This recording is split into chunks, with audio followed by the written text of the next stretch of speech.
நீங்க Pastor, record பண்ணிட்டா நல்லா. Pastor, yeah. Over to Moses Lazarus uncle. சந்தோஷம். நம்முடைய கர்த்தராகிய இயேசு கிறிஸ்துவின் நாமத்திலே உங்களை யாவரையும் நான் வாழ்த்துகிறேன். உங்களை இந்த நாளில் கூட்டி சேர்த்திருக்கிற பரிசுத்த ஆவியானவருக்கு நான் நன்றி சொல்கிறேன். நாம் செய்தியை கேட்பதற்கு முன்பு நாம் ஜெபிப்போம். எங்களை அதிகமாக நேசிக்கிறீங்க நல்ல தகப்பனே, எங்கள் மீது கொள்ளை ஆசை வச்சிருக்கிறீங்க நல்ல ராஜா. உம்மை ஸ்துதிக்கிறோம், உம்மை ஸ்தோத்தரிக்கிறோம்.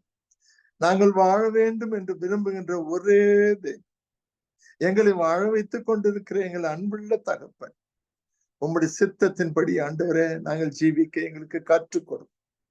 தினந்தோறும் உம்முடைய வேத வசனத்தின் வெளிச்சத்திலே எங்களை நடத்துகிற தேவனாய் இருப்பதற்கு நன்றி.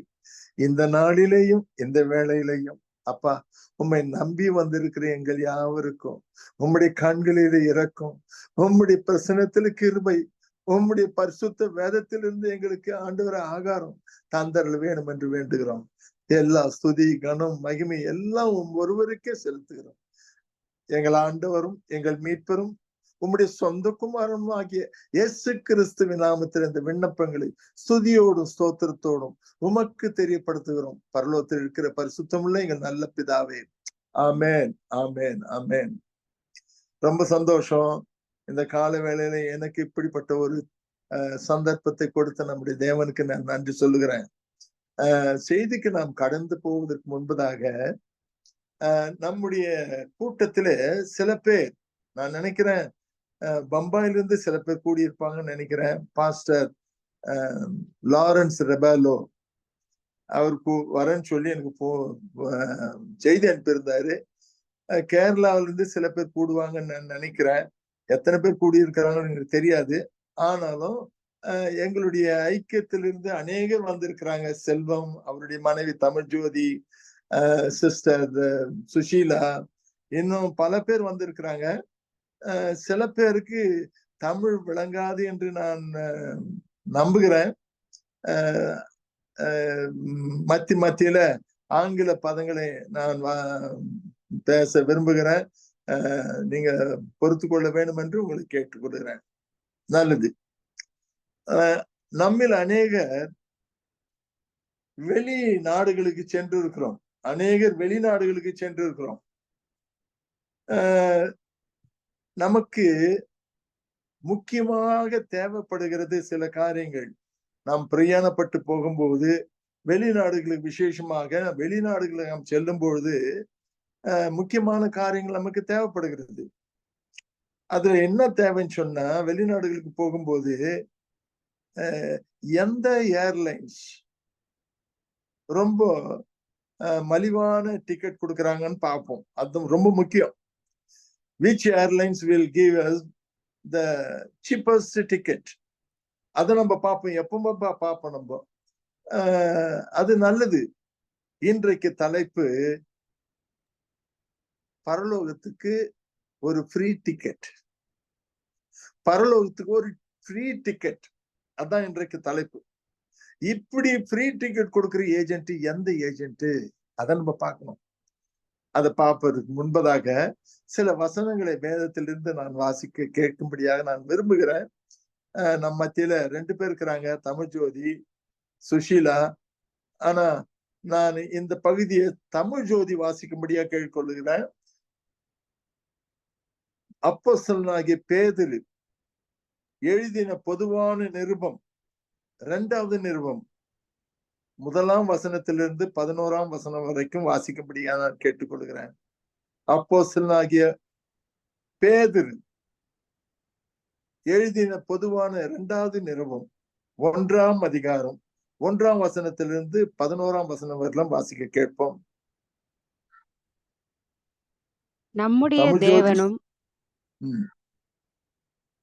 நம்முடைய தேவனும் இரட்சகருமாயிருக்கிற இயேசு கிறிஸ்துவனுடைய நீதியால் எங்களைப் போல அருமையான விசுவாசத்தை பெற்றவர்களுக்கு இயேசு கிறிஸ்துவின் ஊழியக்காரனும் அப்போஸ்தலனுமாகிய சீமோன் பேதுரு எழுதுகிறதாவது, தேவனையும் நம்முடைய கர்த்தராகிய இயேசுவையும் அறிகிற அறிவினால் உங்களுக்கு கிருபையும் சமாதானமும் பெருக கடவது.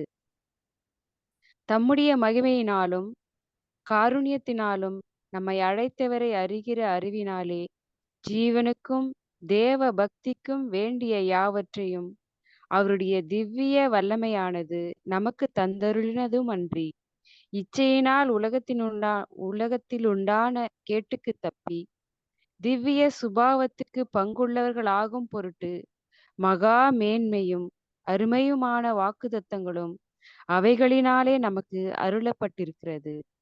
இப்படி இருக்க நீங்கள் அதிக ஜாக்கிரதையுள்ளவர்களாய் உங்கள் விசுவாசத்தோடே தைரியத்தையும், தைரியத்தோடே ஞானத்தையும், ஞானத்தோடே இச்சையடக்கத்தையும், இச்சையடக்கத்தோடே பொறுமையையும், பொறுமையோடே தேவ பக்தியையும், தேவ பக்தியோடே சகோதர சிநேகத்தையும், சகோதர சிநேகத்தோடே அன்பையும் கூட்டி வழங்குங்கள்.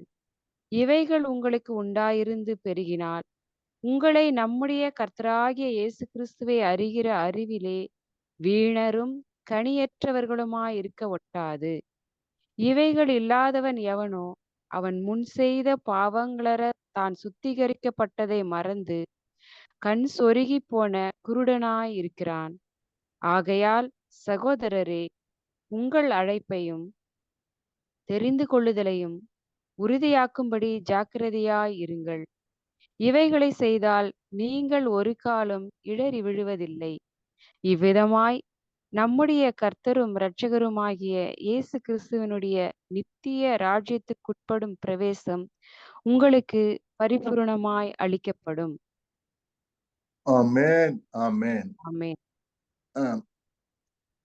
இவர்தான் அந்த ஏஜென்ட், ஃப்ரீ டிக்கெட் கொடுக்கிற ஏஜென்ட் இவர்தான். இவர் பேரு சைமன், யோனாவின் குமாரனாகிய சைமன், சீமோன். இவர் என்ன வேலை செய்துன்னு இருந்தான்னு சொன்னா, ஒரு சர்வ சாதாரணமான ஒரு மீன் பிடிப்பு தொழிலை செய்து கொண்டிருந்தவர். இவருக்கு வேற ஒரு தேவையும் தெரியுமா தெரியாத தெரியாது. ஆனா இவர் மீன் பிடிக்கிறதுல நேர்த்தியானவர் என்று வேதம் சொல்லுகிறது. இவரை பற்றி கொஞ்சம் அறிய வேண்டும். எப்போதுமே வேதம் வாசிக்கும் போது, நிருபத்துல வாசிக்கும் போது, இந்த நிருபத்துல 1ஆம் அதிகாரம் 15ஆம் அதிகாரம் 2ஆம் வசனத்திலிருந்து வாசிக்கன்னு சொன்னா, நம்ம எப்பொழுதும் நேரா கொரிந்தியருக்கு போயிட்டு அந்த அதிகாரத்தை எடுத்து 2ஆம் வசனத்தை வாசித்துறோம். அது அவ்வளவு நன்மையா இருக்காது. எப்பொழுதுமே ஆங்கிலத்துல அழகா சொல்லுவாங்க, Gospel according to Saint Luke, letter according to Apostle Paul அப்படின்னு சொல்லுவாங்க ஆங்கிலத்துல. அதே போல தமிழ்லும் நம்ம சொல்லணும். அந்த தமிழ் வார்த்தை எப்படி வருதுன்னு சொன்னா, பேதுரு எழுதின, அப்போஸ்தலனாகிய பேதுரு எழுதின பொதுவான 2ஆம் நிருபம். நான் எப்பவுமே கேள்வி கேட்பேன், தயவு செய்து பொறுத்து கொள்ளுங்க. என்னுடைய கேள்விகள் அது உங்களுடைய ஆவியை தட்டி எழுப்புகின்ற கேள்விகளா இருக்கும். இது யாரு எழுதின நிருபம்? அப்போஸ்தலனாகிய பேதுரு எழுதின நிருபம். எத்தனை பேர் இதை நம்புறீங்க? அப்போஸ்தலனாகிய பேதுரு இதை எழுதியிருப்பாருன்னு எத்தனை பேர் நம்புறீங்க? என்னப்பா வம்பா இருக்கு? அவரு எழுதியிருக்கிறாரு. இதை நம்ம எத்தனை முறை வாசிச்சிருக்கோம், அதுல போட்டிருக்குது. இவர் எத்தனை பேர் நம்புறீங்கன்னு கேட்கிறாரு. என்ன எப்படி சொல்றது? நம்ம மத்தியில சுஷிலா டீச்சர் இருக்கிறாங்க. அப்போஸ்தலர் நடபடிகள் 4ஆம் அதிகாரம் 13வது வசனத்தை தயவு செய்து வாசிங்கம்மா. அப்போஸ்தலர் நடவடிக்கைகள் 4ஆம் அதிகாரம் 13வது வசனம்.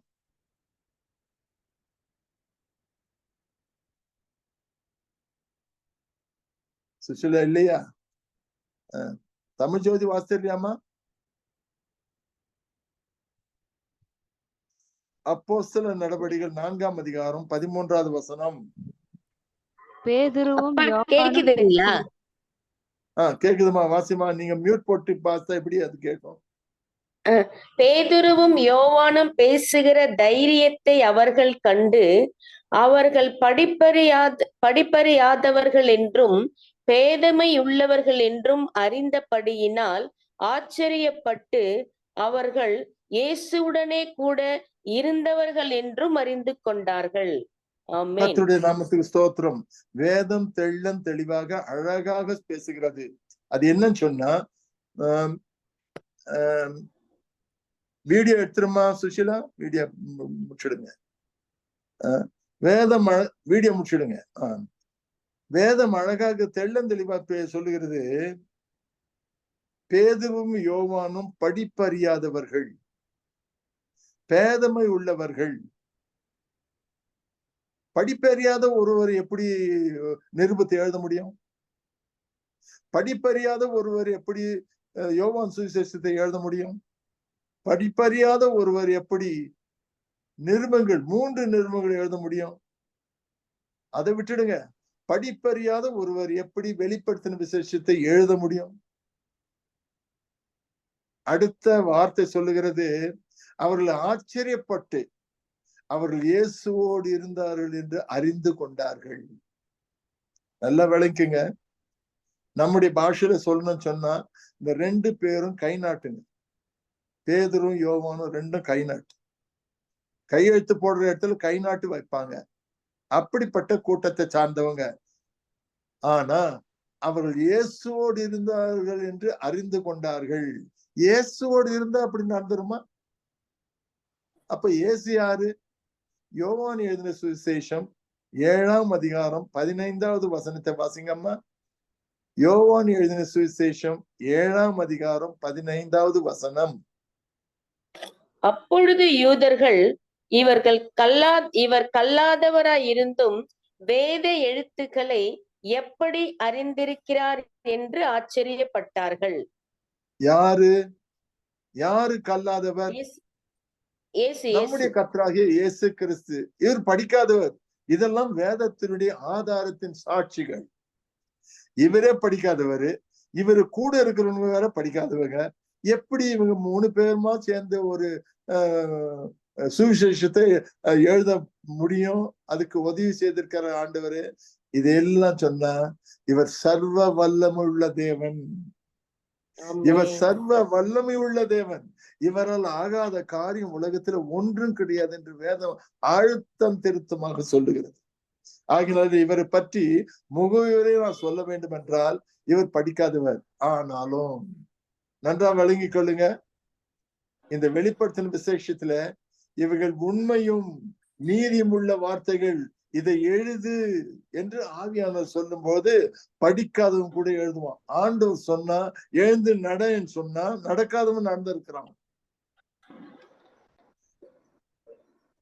எழுந்திருன்னு சொன்னா மரித்தவனும் எழுந்திருக்கிறான். ஆகினால இவர் ஜீவனுள்ள தேவனுடைய வார்த்தையானவர். இவர் சொல்லாகம் இவர் கட்டளையிட நிற்கும் என்று சங்கீதம் 13:33 9ஆம் வசனத்துல எழுதி வச்சிருக்காங்க.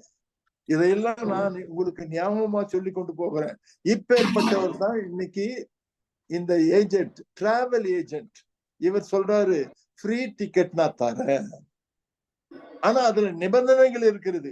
இந்த ஃப்ரீ டிக்கெட் வாங்கணும்னு சொன்னா நிபந்தனைகள் இருக்கிறது. அது என்ன நிபந்தனைன்னு சொன்னா, முதலாவது நிபந்தனை, இந்த இப்பெல்லாம் வர ஷார்ட் டிஸ்டன்ஸ் அந்த டிராவல், அந்த பிளைட்ல முன்னெல்லாம் சாப்பாடு கொடுத்துருந்தாங்க, இப்போ தர்றது இல்லை. அதை நம்ம காசு போட்டு வாங்கணும்.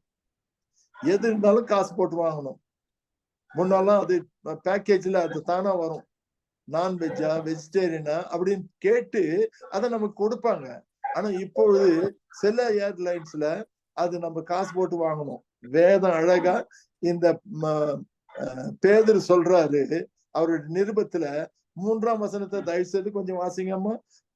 2 பேதுரு 1ஆம் அதிகாரம் 3வது வசனம். தம்முடைய மகிமையினாலும் காருண்யத்தினாலும் நம்மை அழைத்தவரை அறிகிற அறிவினாலே ஜீவனுக்கும் தேவ பக்திக்கும் வேண்டிய யாவற்றையும் அவருடைய திவ்ய வல்லமையானது நமக்கு தந்தருளினதும் அன்றி. நல்லா வழங்கணும். இந்த படிக்காதவரு, மீன் பிடிக்கிறவரு, அவர் சொல்றாரு ஜீவனுக்கும் தேவ பக்திக்கும் தேவையான எல்லாவற்றையும் அவர் நமக்கு தந்திருக்கிறாரு. நமக்கு சில காரியங்கள் பின்னாடி தான் விளங்கும். ஐயோ நான் இங்கதான் வச்சிருக்கிற சாவிய எங்கெல்லாம் தேடினேன். அது நம்முடைய பழக்கம்.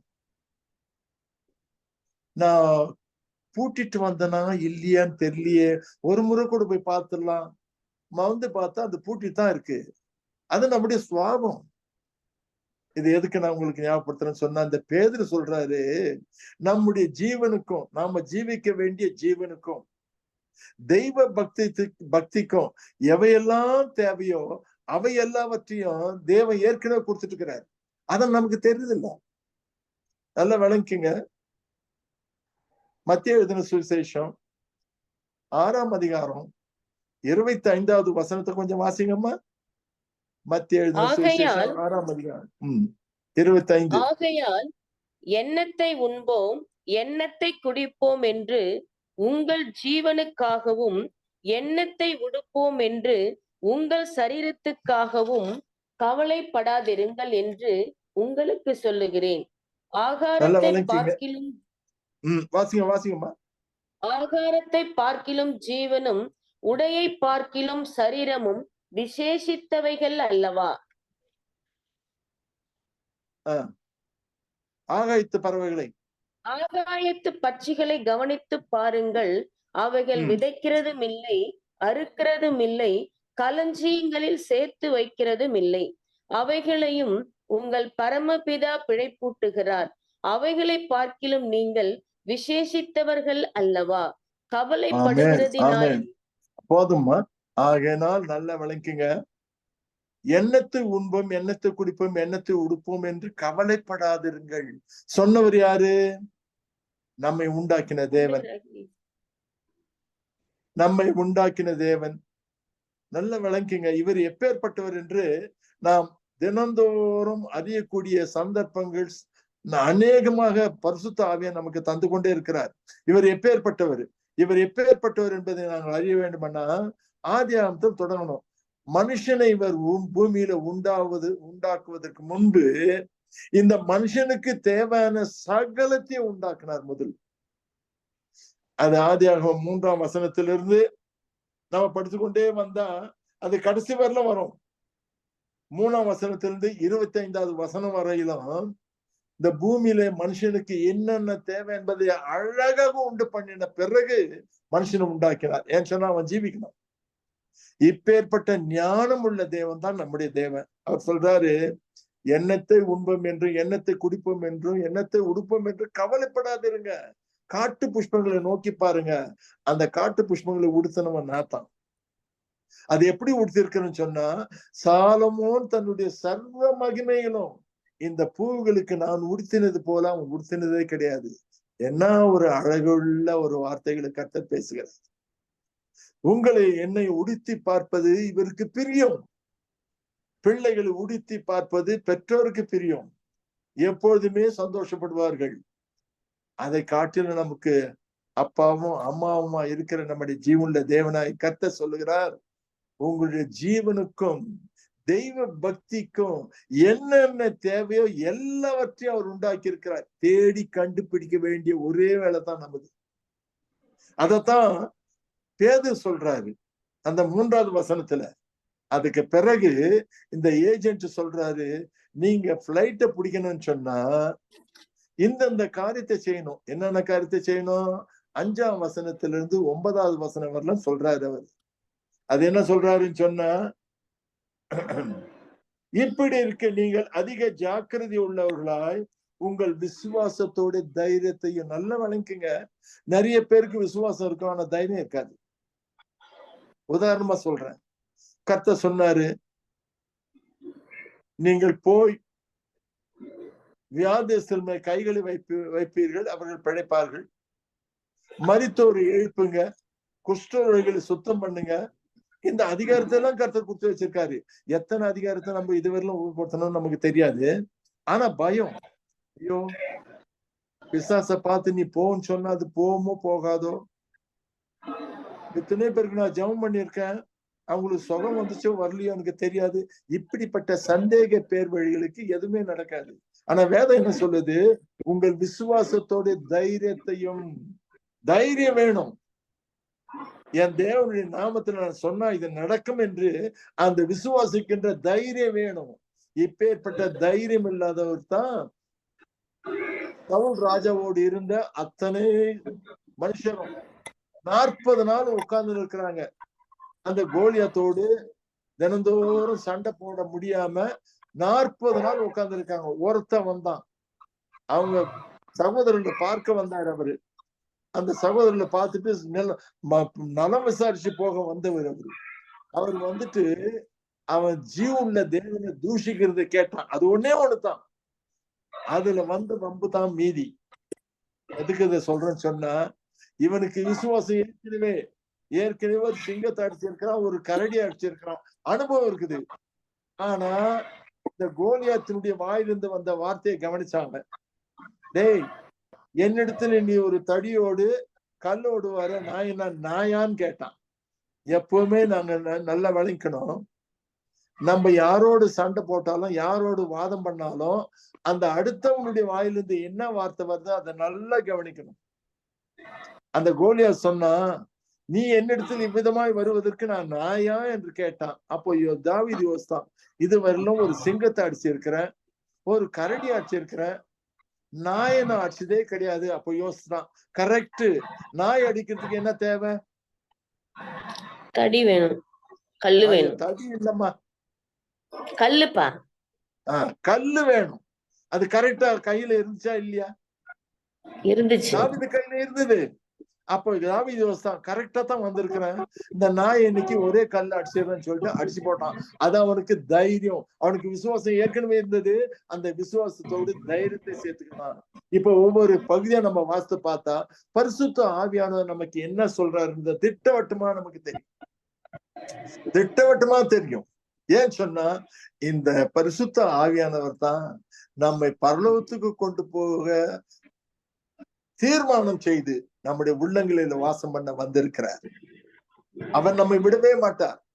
நமக்கு வேதத்தை கற்றுக் கொடுத்து தேவனுடைய வாக்குத்தத்தங்களை நமக்கு ஞாபகமா சொல்லிக் கொடுத்து பரலோகத்துக்கு கொண்டு போகிறவர் தான். ஆகினால இந்த ஏஜென்ட் சொல்றாரு, நீங்க பிளைட்டை பிடிக்கிறதுக்கு முன்னாடி இதெல்லாம் செக் பண்ணீங்க. எதெல்லாம்? உங்க விசுவாசத்தோடு தைரியத்தோடு இச்சையடக்கத்தையும் இச்சையடக்கத்தோடு பொறுமையையும் இப்படி ஒன்னொன்னா சொல்லு வராது. டிக் பண்ணி வர வேண்டியதுதான். இதெல்லாம் நாங்க செய்துட்டோம் சார்.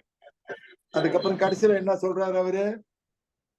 கடைசியில என்ன சொல்றாரு? Required experience certificate. இதெல்லாம் இந்த எக்ஸ்பீரியன்ஸ் சர்டிபிகேட் இருந்தா தான் செக்கிங் போகும்போது இதெல்லாம் நமக்கு உதவி ஆகும்.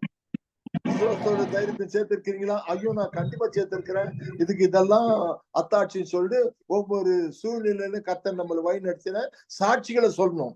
அதுக்கப்புறம் எக்ஸ்பீரியன்ஸ் சர்டிபிகேட். இது முடிஞ்ச பிறகு அடுத்தது நல்லா விளக்குங்க, நம்மளே அநேகருக்கு அநேக அனுபவங்கள் உண்டு. பிசாசு எத்தனை பேர் துரத்து இருக்கிறோம் தெரியாது. ஆனா துரத்துக்கூடிய அதிகாரத்தை கர்த்தர் நமக்கு தந்திருக்கிறார். என் நாமத்தினால் நீங்கள் பிசாசுகளை எத்தனையோ வேலைகள் இது நடந்திருக்கு. இதை ஏன் உங்களுக்கு சொல்றேன்னு சொன்னா, நல்லா விளங்கிங்க.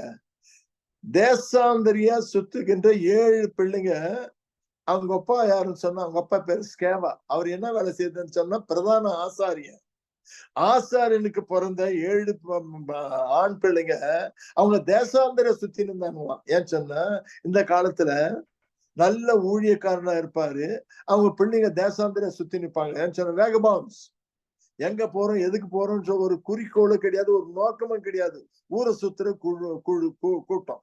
இப்படிப்பட்ட ஜனங்க இன்றைக்கு இருக்கிறாங்க, அன்றைக்கு இருந்தாங்க. அந்த ஸ்கேவானுடைய பிள்ளைங்க 7 பேர். அவனுங்க பார்த்தானுங்க, பவுல் செய்யற அதிசயங்கள் அற்புதங்களை பார்த்தாங்க, பிசாசுங்க ஓடுது. இவங்க யோசித்தானுங்க, சரி நாங்களும் அப்படி பண்ணி பார்த்தோம்லான்னு சொல்லிட்டு பவுல் பிரசங்கின்ற இயேசு கிறிஸ்து நாமத்துல போ பிசாசுன்னு சொன்னா சில பிசாசுங்க ஓடிடுச்சு. இவனுக்கு ஒரே குஷி, டே நல்லா இருக்குதுடா, அந்த அருமையா இருக்குது, என்டர்டெயின்மெண்ட் வாங்கன்னு சொல்லிட்டு இதே வேலை செய்திருந்தானுங்க. ஆனா ஒரு பிசாசு இவங்களை பார்த்துட்டே வாங்கடாங்க, இயேசுவை எனக்கு தெரியும், பவுலை எனக்கு தெரியும், நீங்க யாரு, லைசன்ஸ் ஏடு கேட்டாங்க. அந்த பிசாசு கேட்டுச்சு, நீங்க யாருன்னு கேட்டுச்சு. அவங்களுக்கு லைசன்ஸ் கிடையாது. ஆகினால இந்த பிசாசு பிடித்தவன் மேல பலாத்காரமாக விழுந்து அவர்களை காயப்படுத்தி அவர்களை பிச்சை எடுத்து அவர்களை நிர்வாணமாக ஓடும்படியா செய்தான். எப்பொழுதுமே இந்த பிசாசுக்கு ஒரு ஸ்பெஷல் டேஸ்ட், ஒரு நல்ல டேஸ்ட். என்ன டேஸ்ட்னு சொன்னா, நல்ல கிருபனை நிர்வாணமாக்கணும். ஏதோ தோட்டத்துல தொடங்கினா, சிம்சோன்ல வந்தான், இன்னும் இருக்கிறவர்கள் அப்படியே செய்துன்னு வரான். நிர்வாணமாக்கணும். இது கடைசியா செய்ததுன்னு நினைக்கிறேன். வேதத்துல எழுதப்பட்டதுக்கு இன்னும் அநேக பேர் இன்றைக்கு நிர்வாணமாக்கி கொண்டிருக்கிறான். அவனுடைய எண்ணமே நிர்வாணமாக்குறது இவனுக்கு ஸ்பெஷாலிட்டி. இது எனக்கு நல்ல ஞாபகம் இருக்கு. ஒருவன் எருசலேமிலிருந்து இருந்து எரிகோவுக்கு புறப்பட்டு போனான். அவன் கள்ளர் கையில் அகப்பட்டான். அந்த கள்ளர் என்ன பண்ணாங்க, முதல்ல செய்தது அவன் போட்டிருக்கிற துணியெல்லாம் கழிட்டாங்க. அப்ப அவன் என்னவா இருந்திருப்பான், நிர்வாணமா இருப்பான். ஒரு நிர்வாணமா இருக்கிறவன் நீங்க எவ்வளவு போட்டு அடி அடின்னு சாத்தினாலும் அவன் சத்தமே வராது. ஏன்னா சத்தம் போட்டான்னா மற்றவங்க வந்து பார்க்கும்போது இவனுடைய நிர்வாணத்தை பார்ப்பாங்க. அதனால எவ்வளவு அடிச்சாலும் கம்முன்னு வாங்கிக்குவான். இது one of the techniques that the devil and the entire battalion of the demon they use it. அவங்க யூஸ் பண்றதுதான் இந்த டெக்னிக். ஆகினால அன்றைக்கு அவங்கள நிர்வாணமா ஓட வச்சான். ஏன் சொன்னா அவங்க கிட்ட லைசன்ஸ் கிடையாது. எதுக்கு இது சொல்றேன்னு சொன்னா, கர்த்தர் அவர் ஏற்றுக்கொண்டவர்களுக்கு, அவருடைய நாமத்தின் மேல் விசுவாசம் உள்ளவர்களாய் அவர் ஏற்றுக்கொண்டவர்கள் எத்தனை பேர்களோ அத்தனை பேர்களும் அவருடைய பிள்ளைகளாகும்படியான அதிகாரம் கொடுத்தார் என்று யோவான் எழுதின சுவிசேஷம் 1ஆம் அதிகாரம் 12வது வசனத்தை நம்ம பார்க்கிறோம். இதுதான் பாஸ்போர்ட். இவர் ஏற்றுக்கொண்டவர்கள் எத்தனை பேர்களோ அத்தனை பேர்களும் அவருடைய பிள்ளைகளாகும்படியான அதிகாரம் கொடுத்தார். இதுதான் பாஸ்போர்ட். இந்த பாஸ்போர்ட்டை வச்சுக்கிட்டு எக்ஸ்பீரியன்ஸ் சர்டிபிகேட் பேதுரு எழுதின 2ஆம் நிருபம் 1ஆம் அதிகாரம் 5ஆம் வசனத்திலிருந்து 9ஆம் வசனத்தை வரலும் நம்ம வாசித்தோம்னா இந்த எக்ஸ்பீரியன்ஸ் சர்டிபிகேட் விசுவாசத்தோடு, தைரியத்தோடு, இச்சை அடுக்கத்தோடு, பொறுமையோடு இப்படி சொல்லினே வரும். இதெல்லாம் எக்ஸ்பீரியன்ஸ் சர்டிபிகேட். ஆமா சார், இதெல்லாம் நான் உண்மையாவே அனுபவிச்சிருக்கிறேன், இதுக்கு அத்தாட்சி எல்லாம் இருக்குது அப்படின்னு வந்துட்ட பிறகு அடுத்த ஸ்டெப் என்ன? பாஸ்போர்ட் இருக்குது. நமக்கு என்ன தேவை? விசா தேவை. இந்த விசா எங்க கொடுத்துருக்குதுன்னு சொன்னா, யோவான் எழுதின சுவிசேஷம் 3ஆம் அதிகாரம் 3ஆம் வசனத்திலிருந்து 5ஆம் வசனம் வரலாம் வாசித்தோம்னா, ஒருவன் மறுபடியும் பிறவப்பட்டால் தேவனுடைய ராஜ்யத்தை காண மாட்டான். ஒருவன் ஜலத்தினாலும் ஆவினாலும் பிறவாவிட்டால் தேவனுடைய ராஜ்யத்துக்கு உள்ளே பிரவேசிக்க மாட்டான். இதுதான் விசா. ஒரு ராஜ்யத்துக்கு போகணும்னு சொன்னா, ஒரு தேசத்துக்கு போகணும்னு சொன்னா விசா தேவை. அந்த விசா வந்துட்டு விசா வாங்கணும். ஏன்னா மறுபடியும் பிறந்திருக்கணும். அந்த விசா வாங்கிட்டான். அடுத்தது என்ன? டிக்கெட்டு. என்ன டிக்கெட்டு? ஏர் டிக்கெட்டு, பிளேன் டிக்கெட்டு. அது கண்டிப்பா வேணும். அந்த பிளேன் டிக்கெட் எப்படி கிடைக்கும்? உங்கள் அழைப்பையும் உங்கள் தெரிந்து கொள்ளுதலையும் உறுதியாக்கி கொள்ளுங்கள். ஒரு அந்நிய தேசத்துக்கு ஒருத்தன் போவான்னு சொன்னா என்ன? வேலைக்கு போவான், இல்லைன்னு சொன்னா டூரிஸ்டா போவான், பார்க்கறதுக்கு போவான் அந்நிய தேசத்துக்கு. ஆகினால வேதம் அழகா நமக்கு சொல்லுது, இப்படி நீங்க போகக்கூடிய பிரவேசம் உங்களுக்கு இலவசமா கிடைக்கும். இலவசமா ஃப்ரீ டிக்கெட்டு அது கிடைக்கும். நல்லா விளங்குங்க. இப்போ நமக்கு என்ன கிடைச்சிருது? பாஸ்போர்ட் இருக்குது, விசா கிடைச்சிருக்கு, டிக்கெட்டும் அங்க இருக்கிறோம். அடுத்தது இமிகிரேஷன் செக். அந்த இமிகிரேஷன் செக்ல தான் அழகா சொல்லுது வேதம், இந்த எக்ஸ்பீரியன்ஸ் சர்டிபிகேட்ல சொல்லப்பட்ட காரியங்கள் இவைகள் இல்லாதவன் கண் சொருகி போன குருடனா இருப்பான். இவனுடைய பாவங்கள் மன்னிக்கப்பட்ட நிச்சயத்தை அறியாம இருப்பான். இப்படிப்பட்டவனை இமிகிரேஷன் செக்ல திருப்பி அனுப்பிடுவாங்க. அவன் பிளைட்டுக்கு போகவே முடியாது. இந்த ஏஜென்ட் ரொம்ப அருமையான ஏஜென்ட். இவருடைய ஒரிஜினல் வேலை மீன் பிடிக்கிற வேலை. அந்த வேலையை விட்டுட்டு இந்த ப்ரொமோஷனல் நல்ல ஏஜென்டா, பிளைட் ஏஜென்டா உள்ள வந்திருக்காரு. இவர் சொல்ற வார்த்தைகள் நல்லா கவனிச்சு பாருங்க. இவர் சொல்ற வார்த்தைகள் 10வது வசனம் 11வது வசனத்துல அழகா சொல்றது. என்ன சொல்றது? ஆகையால் சகோதரரே, உங்கள் அழைப்பையும் தெரிந்து கொண்டதையும் உறுதியாக்கும்படி ஜாக்கிரதையா இருங்கள். வேதம் அழகா சொல்லுது. மத்திய எழுதின சுவிசேஷம் 22ஆம் அதிகாரம் 14வது வசனத்துல என்ன சொல்லுதுன்னு சொன்னா, அழைக்கப்பட்டவர்கள் அநேகர், தெரிந்து கொள்ளப்பட்டவர்கள் சிலர். அழைக்கப்பட்டவர்கள் இந்த கர்த்தராகிய இயேசு கிறிஸ்து இலவசமா கொடுக்கின்ற ரட்சிப்பை பெற்றுக்கொள்ளும்படியாக அழைக்கப்பட்டவர்கள் அநேகர், தெரிந்து கொள்ளப்பட்டவர் சிலர். அப்படின்னு சொன்னா நிறைய பேர் இன்டர்வியூக்கு கூப்பிடுறாங்க, சில பேர் மாத்திரம் ஷார்ட் லிஸ்ட் பண்ணி வச்சிடறாங்க. அதுல செலக்ட் பண்றாங்க, ஷார்ட் லிஸ்ட்ல வேற செலக்ட் பண்றாங்க. அங்கதான் நடக்குது இங்க பரிசுத்த ஆவியானுடைய வேலை. இதுதான் பரலோகத்துக்கு அநேகரே வரும்படியாக அழைத்திருக்கிறார். வருத்தப்பட்டு பாரம் சுமக்கிறவர்கள் நீங்கள் எல்லாரும் என்னிடத்துல வாருங்கள், நான் உங்களுக்கு இளைப்பாறுதல் தருவேன் என்று கர்த்தர் நிச்சயமா சொல்லியிருக்கிறாரு. வந்தவங்களுக்கெல்லாம் இளைப்பாறுதல். இளைப்பாறுதல் வச்சுட்டு இங்கே முடிக்கிற கதை கிடையாது இது, அவரோடு சேர்ந்து போகிற கதை. நல்லா கவனிச்சு பாருங்க. யாரை இவர் குணமாக்குனாரோ அவங்களெல்லாம் இவர் கூடவே போற ஆரம்பிச்சாங்க. அந்த எரிகோ போற வழியில இருந்த குருடன், பிறவில இருந்த கூட அவனுடைய கண் திறக்கப்பட்டது. அவன் கர்த்தராகிய இயேசுவோடு போனான். லேகியோன் பிசாசினால் பிடிப்பட்டவன் விடுதலையாக்கப்பட்டான், அவன் கர்த்தரோடு போனான். பிறவியில இருந்து குருடனாய் வந்தவன் அவன் கண் பார்வை பெற்றான், அவன் கர்த்தரோடு சேர்ந்து கொண்டான். வேதம் அப்படிதான் சொல்லுது. ஆகினால இந்த தேவனோடு போகின்ற ஒரு ஐக்கியத்தின் வாஞ்ச விருப்பம் ஒவ்வொரு விசுவாசிக்கும் கண்டிப்பா இருக்கணும். கடைசியா இமிகிரேஷன் செக் போறாங்க.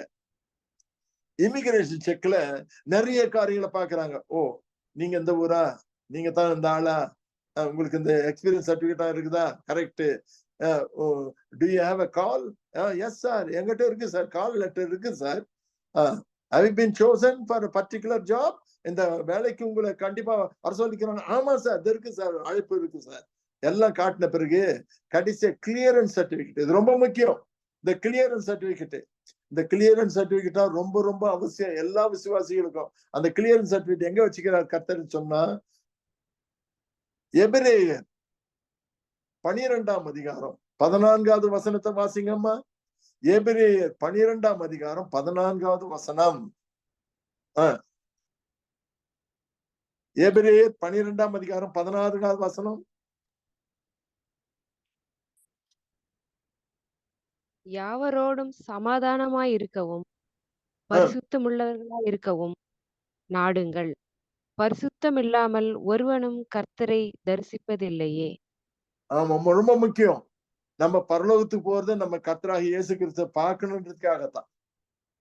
அதுக்கு என்ன தேவைன்னு சொன்னா, அவரை பார்க்கணும்னு சொன்னா யாவரோடும் சமாதானமா இருக்கணும். இந்த கிளியரன்ஸ் சர்டிபிகேட் இது. இந்த கிளியரன்ஸ் சர்டிபிகேட் இல்லாத பரலோகம் போக முடியாது. எல்லாம் இருக்குது, டிக்கெட் இருக்குது, பாஸ்போர்ட் இருக்குது, விசா இருக்குது, எல்லாம் இருக்குது. ஆனா கிளியரன்ஸ் சர்டிபிகேட் இல்ல. கேஸ் பெண்டிங் ஆகினால தயவுசெய்து போயிடுங்கன்னு சொல்லிட்டு அது வரலாம் போயிட்டு திருப்பி அனுப்பின பேசஞ்சர் நிறைய பேர் இருக்கிறாங்க.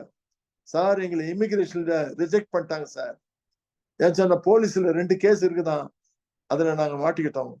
இது நல்ல விளங்கிக்கங்க விசுவாசிகளாக. நமக்கு பரிசுத்த ஆவியானவர் இன்றைக்கு சொல்லுகின்ற காரியம் என்ன சொன்னா, இந்த வர்டிகல் பிளைட் வேற எங்குமே இந்த மாதிரி ஒரு பிளைட்டே கிடையாது. இங்க ஏறினா நேர பரலோகம், நான் ஸ்டாப், நேர பரலோகம். இதுக்கு ஏஜென்ட் யாருன்னு சொன்னா, சைமன் பீட்டர் என்ற ஒரு அருமையான மீன் பிடித்திருந்தவர் இப்போது ஏஜென்டா மாறி இருக்கிறாரு. அவர் தான் சொல்றாரு, உங்களுக்கு இலவசமான உட்பிரவேசம், கர்த்தராகிய இயேசு கிறிஸ்துவினுடைய ராஜ்யத்துக்கு உட்பிரவேசிக்கின்ற பிரவேசம் இலவசமாக கிடைக்கும். அதுக்குதான் கர்த்தர் உங்களையும் என்ன அழைத்திருக்கிறாரு.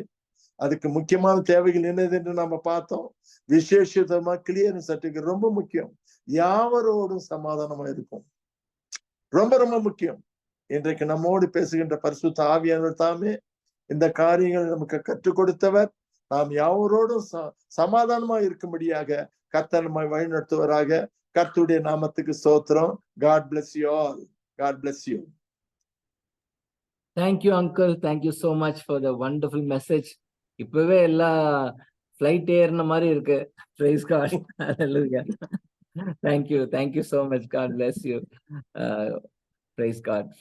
Praise God for this God given message for each one of us. கர்த்தர் நம்மோடு கூட பேசினா நம்ம ஜெபிக்கலாம். அப்பா பிதாவே, இந்த ஆசீர்வதிக்கப்பட்ட இந்த காலை பொழுதிலே அப்பா, உம்முடைய பரலோக ராஜ்யத்தை நாங்கள் எப்படி அடைய வேண்டும் என்ற அப்பா ஒரு காரியங்களை அப்பா நாங்கள் படிப்படியாய் நாங்கள் படித்து கொண்டோம். அதற்காக துதிக்கிறோம். அப்பா உம்முடைய ராஜ்யத்துக்குள்ளே நாங்கள் பிரவேசிக்கக்கூடிய ஒரு நல்ல ஒரு அப்பா செய்தியை நாங்கள் இன்று காலை கேட்டோம். இது எங்களோடு கூட பேசினீர். வந்திருக்கிற ஒவ்வொருவரையும் ஆசீர்வதிங்க, வழி நடத்துங்க. செய்தி கொடுத்த மகனே இன்னும் அநேக கோடி மக்களுக்கு நீர் பயன்படுத்த வேண்டுமாய் கெஞ்சுகிறோம். இல்லை தாழ்த்தி ஒப்படைக்கிறோம்.